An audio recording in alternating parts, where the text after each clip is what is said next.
Bonjour, aujourd'hui je vais vous parler d'un sujet qui est fréquent, qui est fréquemment mis en valeur dans les questions que vous posez. Beaucoup d'entre vous euh, ressentent des moments d'anxiété lorsqu'ils pratiquent la peinture. Et j'ai eu au moins une dizaine de questions dans le sens de est-ce que c'est normal de mal se sentir lorsque l'on peint de temps en temps, etc. Par exemple, je passe d'un état d'enthousiasme à un état d'anxiété, etc. Donc on me pose souvent des questions comme ça et me demande si je le ressens de temps en temps et comment on peut y remédier, tout simplement.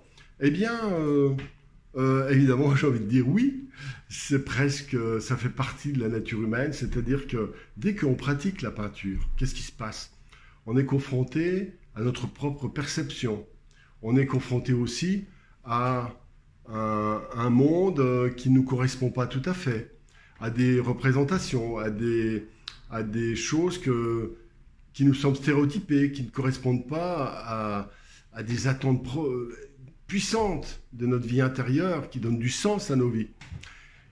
Alors que quand on est tout simplement pris dans le tourbillon du monde, ce qu'on appelle le monde, eh bien on peut être complètement anesthésié, dans un état d'excitation, puis on est dans le flux. Donc on est comme tout le monde, l'instinct grégaire. Mais dès qu'on pratique la peinture, on quitte l'instinct grégaire au moins un petit peu, et parfois beaucoup.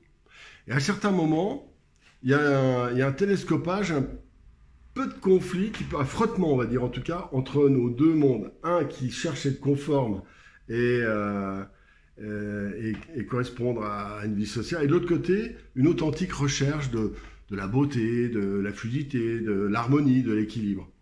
Et donc c'est normal que ça ne se passe pas toujours bien. Alors, quand ça se passe mal, bah, ça se passe mal par exemple lorsqu'on a des ambitions. Alors, si on a des ambitions sociales grâce à la peinture, évidemment, ça va forcément être en télescopage avec notre envie, notre vie intérieure, on va dire. Pourquoi? Parce que vous allez peindre pour l'extérieur, pour vendre, pour plaire. Dans ce cas-là, c'est une source aussi importante. Il y a une autre cause aussi, c'est le fait que notre niveau technique n'est pas suffisant par rapport à des projets et des envies. Et dans ce cas-là, il y a une frustration, tout simplement, on pourrait dire. Voilà, une petite frustration technique. Et la solution, dans ce cas-là, c'est le travail. Travailler, travailler, améliorer, améliorer, radicalement, méthodiquement, etc.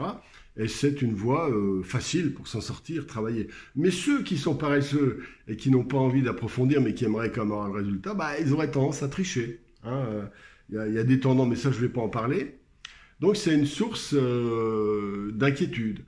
Ensuite, on évolue tout le temps, c'est-à-dire que même une chose qui nous séduit à un moment donné, nous séduira peut-être plus dans 15 jours. Pire, ça m'est déjà arrivé un soir de terminer un tableau, j'étais tout content de moi, et le lendemain matin, alors soit l'éclairage était différent, et plouf, j'avais l'impression que ça ne servait à rien, que le sujet était nul, etc. Ça peut être aussi le regard de nos propres yeux, vos yeux et mes yeux.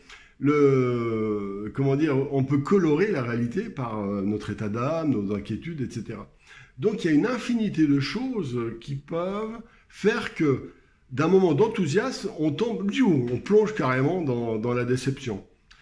C'est normal, j'ai envie de dire. C'est normal parce que c'est un monde, la peinture est un monde d'impermanence, de remise en cause, de questionnement, qui trouve des fois sa place, plop, plop, plop, comme ça, on est un peu calme, puis pouf, mais sans arrêt, il y a un questionnement, il y a un aiguillonnage. C'est-à-dire que la liberté a un prix, c'est celui d'une certaine insécurité.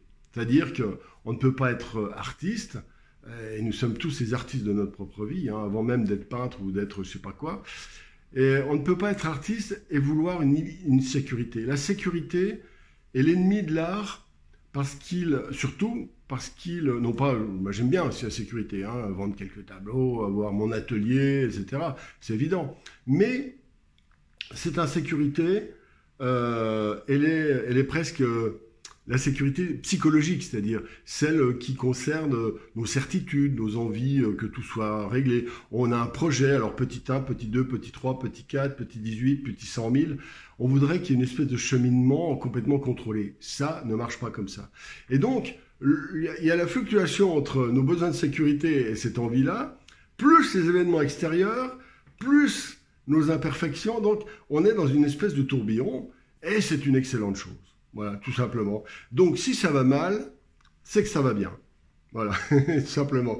Ce serait un petit peu ma réponse. Simplement parce que ça nous conforte dans l'idée de nous solidifier, d'être fort intérieurement. Et c'est, à mon avis, le véritable sens de l'art. Et c'est aussi comme ça que la liberté réenchantera le monde à travers nos capacités à rebondir individuellement pour mieux se porter en équilibre de la nature et des autres. Voilà. Bien, bah écoutez, c'était juste une petite remarque comme ça. Vous pouvez vous abonner à la chaîne, la newsletter, ça fera du bien à ma chaîne quelque part. Et puis, j'aurai plaisir vous ne raterez rien de toutes les parutions et j'aurai plaisir à communiquer avec vous. Il y a un groupe de peinture que je vais plus développer qui est sur Facebook, un groupe Facebook spécial, mais là c'est réservé aux gens qui pratiquent la peinture et qui ont pour but de progresser. Hein. Le but, c'est pas de faire une foire aux égaux. Hein. Simplement, on partage, et c'est vrai qu'il y a des échanges très sympathiques. Voilà. Donc, je vous ai tout dit. Et puis maintenant, comment dire, vive la liberté!